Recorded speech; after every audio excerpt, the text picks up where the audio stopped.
যদি কেউ বলে যে আত্মা বলতে কিছু নাই, এটা সম্পূর্ণ ভুল কথা। আত্মা অবশ্যই আছে। আমি নিজে তার প্রমাণ। নপাড়া বাজারের একজন সুনামধন্য ব্যক্তির মা মারা গেছিল, বয়স্ক মহিলা। আমি ওনারে পুরানোর জন্য আমার ডাকিছি, আমি শ্মশানে গেছি। আমি শ্মশানে যে প্রথম চান্সে উনি যাওয়ার আগে আমি কাঠ মনে করেন 30 সাইজ করে সাজায় রাখিছি। এখন আমাদের শ্মশানে একটা গাড়ি আছে, মানে যাতে লাশ নিয়ে আসে। এখন সবাই বলিস ওই গাড়িতে করে লাশ আনবে যে মারা গেছে, আর তাদের বাড়ির মানে আমাদের নপাড়ায় বাজারে পরে। কারণ সবাই বলিছে গাড়িতে করে লাশটা নিয়ে আসবে, সেইভাবে আমি কাঠ টাট সাজায় সুন্দরভাবে বসে আছি। এখন উনি গাড়িতে আর লাশ আনিনি, উনার জন্য একটা খাট বানাইছিল, বুঝছেন? মানে ওই মুরব্বীটাকে খাটে করে নিয়ে আসবে, ছেলে তার মার জন্য একটা খাট বানাইছিল যে মারে শেষ বিদায় থেকে এই খাটে করে আমি শ্মশানে নিয়ে আসবো। এখন আমি কিন্তু ওই খাটে করে আনবে বলে ওই মার জন্য একটা খাট বানাইছে। আমার শ্মশানের সামনেই একটা কাঠগুলো আছে, সেখান থেকে বানাইছিল খুব সুন্দর করে খাটটা। এখন আপনারে বলবো কি, রাত্রেবেলা মুরব্বীরে আনতে আনতে মানে লাশ আনতে আনতে রাত তখন প্রায় 1:30 পৌনে 2 বাজে গেছে। এখন ওই পৌনে 2টার সময় কিন্তু ওই খাটে আর ওনারে আনিনি, খাটটা আমার শ্মশানের সামনে কাঠগুলাই বানানো। আর ওই পৌনে 2টোর সময় কিন্তু ওনারা আর খাটে আনিনি, ওরা ওই গাড়িতে করে নিয়ে আসছে, ভ্যানে করে। আচ্ছা, ভ্যানে করে নিয়ে আসছে। আমি আমার মতন ওনারে নিয়ে গেছি, স্নান করাইছে, স্নান টান করাই শীতের পরে উঠেছি। উঠে আমি কাঠ সব সুন্দরভাবে সাজায় গুজায় দিয়ে মুখে অগ্নি করে দিছি। মুরব্বী মানুষ, বয়স্ক লোক মারা গেছে। এখন সুন্দরভাবে কিন্তু আমি আগুন ধরাই দেওয়ার পরে আমি এসে বসে আছি। এখন আগুন জ্বলে আর কাঠ শুধু উপর থেকে নিচে পড়ে, আস্তে আস্তে কাঠও আমার পড়ে যাচ্ছে। যত আগুন জ্বলতেছে তত আবার কাঠ বেশি পড়তেছে। এখন আমাদের ওই বাঁশ আছে, বাঁশ দিয়ে সুন্দর করে আর কি কাঠ উঠানোর জন্য, আগুনের কাছে তো বেশি দাঁড়ানো যায় না। শীতের আগুনের পরে কোনো আগুন পৃথিবীতে নেই, তা ওই কোনো কায়দায় বাঁশ দিয়ে আমি কাঠগুলো উঠে দিচ্ছি। আর ওই কাঠ একালখালি পড়তেছে, খুব ধুমো আসছে এবং গুল্লি হচ্ছে, খুব বাতাস।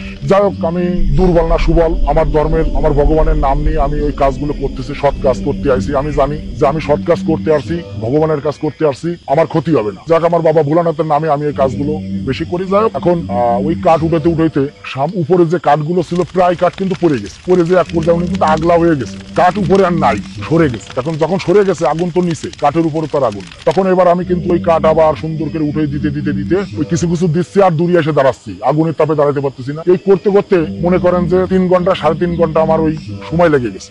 উনারে পুরায় সুন্দরভাবে গুছাই দিয়ে, শ্মশানে কোনো মানুষ নাই, আমি একা আর উনার আত্মীয় স্বজন যারা ছিল, ওই পুরার আগেই মানে কলস আমাদের মধ্যে আছে, কলস পুরার পরে কলসটা ভেঙে দিয়ে শীতে ঠান্ডা করে দিয়ে চলে আসতে হয়। উনটা কিছু লোক চলে আসছিল, সিরেফ 2 জন ছিল, সেই 2 জন কলেজের জল লাইনে শীতে ঠান্ডা করে দিয়ে উন্ডাও চলে আসছে। আমার কাছে ভালো মন্দ জিজ্ঞেস করে উন্ডাও চলে আসছে। এখন আমি লাস্টে গেটের তালা দেবো বলে আমি কিন্তু ওই গেটের কাছে গেট টাইনে দিয়ে কেবল দাঁড়াইছি। তখন আমার কাছে ছোট ছোট 2টো ছেলে আসছে। একটার বয়স সর্বোচ্চগুলি 16-17, আর একটা বয়স সর্বোচ্চগুলি 12-13। তো রেল লাইন আমাদের এখানে স্টেশনের পাশে, তো শ্মশানটা, তো রেল লাইনের পাশে আমি কেবল তালা দেবো, এই সময় ওরা 2 জন এসে হাজির হয়ে আমার বলতেছে, কাকা গেটে তালা দিয়েন না। আমি বলছি, কেন?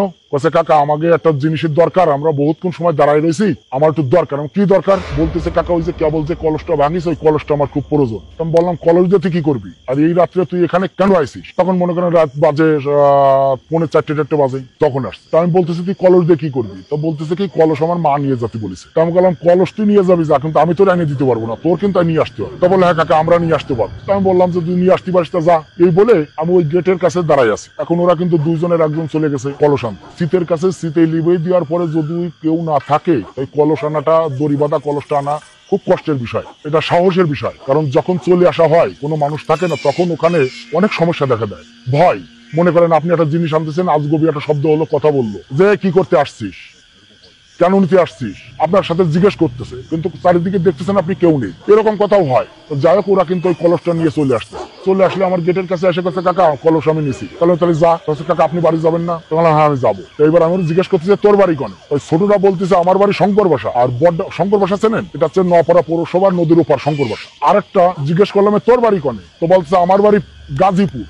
গাজীপুর মানে রাজঘাট, ওই যে রাজঘাট গাজীপুর হুজুরের বাড়ি বলে না, ওই হুজুরের বাড়ির লাইন। 2 জন 2 জায়গা। আমি বলতেছে, তোরা 2 জনের বাড়ি 2 জায়গায়, তাই এক জায়গা হলে কি করে? তো বলতেছে, কাকা আমরা 2 জন ভাই, আমরা 2 ভাই, আমার মাই কলসটা নিতে বলেছে, তাই আমরা আইছি। আসলে কি, আমি তো আসলে তো সব কথা ক্লিয়ারলি হয় না, তা আমি কিন্তু অতটা আমার মাথাটা সেন্স অতটুকু আসেনি, যেরা এই রাত্রে কলস নিতে আসছে, কি কারণে আসছে, এরা কি বৃত্তান্ত, এগুলো আমি বুঝতে পারি। এখন আমার কাজ শেষ, আমি তালা মেরে যখন রেল লাইনটা পার হয়ে সিএমপি তে উঠবো, মানে পিচ রাস্তায় মেন রোড উঠবো, তখন কিন্তু ছেলে 2টো আর আমার নজর পড়ে গেছে খাটের দিকে, যে খাটটা বানাইছিল মার জন্য ওই ভদ্রলোক। ওই খাটটা দেখে আমার খুব পছন্দ হয়েছিল। তাহলে খাটটা তো ওখানে ফেলানো থাকবে, ও খাটটা তো আর কাজে লাগতেছে, আর ও খাটটায় তো লাশ আনাও হয়নি, তাতে করে কোনো সমস্যা নেই। আমি কিন্তু ওই খাটটারে চিন্তা করেছি বাড়ি নিয়ে যাবো। রাতের বেলায়। তো এখন আমি কিন্তু ওই টাকাচ্ছি ডানি ভাই কোনো ভ্যান পাচ্ছি, এখন ওই ছেলে দুটো আমার বলতেছে কাকা আপনি খাট নিয়ে যাবেন? বলে হ্যাঁ কাকা খাট নিয়ে যাবো। তো কাকা এক কাজ করেন, আপনি কলসটা নিয়ে আগে হাঁটেন, আমি খাট নিয়ে আসতেছি। ভাই তখন আমি বুঝতে পারিনি যে আসলে ওরা কি। তখন আমি কিন্তু ওই বলতেছে কি না তোরও লাগবে না, তুই এক কাজ কর, যদি আমার খাটটা নিতে হয় আমি সামনে তো ভ্যান ডেকে আমি নিয়ে যাবো। তো আমার একটা ভাই আছে এই পাশে মনিরুল নাম, ভ্যান গ্যারেজে, আমি তারে ফোন দিলাম যে ভাই তোর ভ্যান কি বাইরে আছে, রাত্রে যদি থাকে তাহলে একটা ভ্যান শ্মশানে একটু পাঠাই দিতে, আমি একটা খাট নিয়ে যাবো। তো বলতেছে দাদা সব ভ্যান উঠুন হয়ে গেছে। তখন আমি বললাম ঠিক আছে। এখন আমি কিন্তু ওই ওর যখন না বললো তখন আমি এবার ভ্যান খুঁজতে শ্মশান থেকে প্রায় আধা কিলো একটু দূরে আমি আসতেছি ভ্যান নিতে। ভাই আপনারা বলবো কি আমি ভ্যান নিতে আসতেছি, আমি ভ্যানওয়ালার সাথে কথা বলতেছি কয় টাকা দিতে হবে, আমি পালপাড়ায় যাবো নপাড়ায় পালপাড়ায় যাবো, কয় টাকা দিতে হবে, আমার একটা খাট যাবে। তো উনি আমারে বললে 100 টাকা দেবে। আমি বললাম ঠিক আছে চলে। এই বলে পিছনের দিক টাকায় দেখি কি আমার খাট আসতেছে, ওই রাত্রিবেলা খাট মনে হচ্ছে উড়ে আসতেছে, চলে আসতেছে। খানিকের উপর তাকায় দেখি কি দুইজন মাথার পরে খাট হাইটে চলে আসছে। আচ্ছা বেশ ভালো কথা, হাইটে আসছে। আমি তাকায় ওই দেখে কিন্তু আমি অবাক হয়ে গেলাম যে কি ব্যাপার, খাট ওরা ছোট মানুষ কিভাবে নিয়ে আসতেছে। আনার সঙ্গে সঙ্গে আমি ওকে নিজে হাতে, ওরা দুইজনে এক পাশে খাট ধরলো, আমি এক পাশে খাটটা ধরে নামালাম রাস্তার পরে। নামায় একটা ভ্যান পালাম, ভ্যানারে বললাম যে ভাই আমার এই খাটটা অমুক জায়গায় নিয়ে যাবো, একটু দিয়ে আসে। ভ্যানে উঠালাম, ওরা দুজন সাথে আমি আর ভ্যানালা, তিনজনে খাটটা উঠালাম। উঠে এবার আমারও বলতেছে ওই ছেলে দুটো যে কাকা আপনার বাড়ি পর্যন্ত আসি? বললাম না বাবা তোর বাড়ি পর্যন্ত আসতে হবে না, 20 টাকা নেই, তোরা চা খাস কেন? না কাকা টাকা দিয়ে লাগবে না, আপনি আমার উপকার করেছেন কি যে কলসটা নিলাম, এটা আমার উপকার হয়েছে।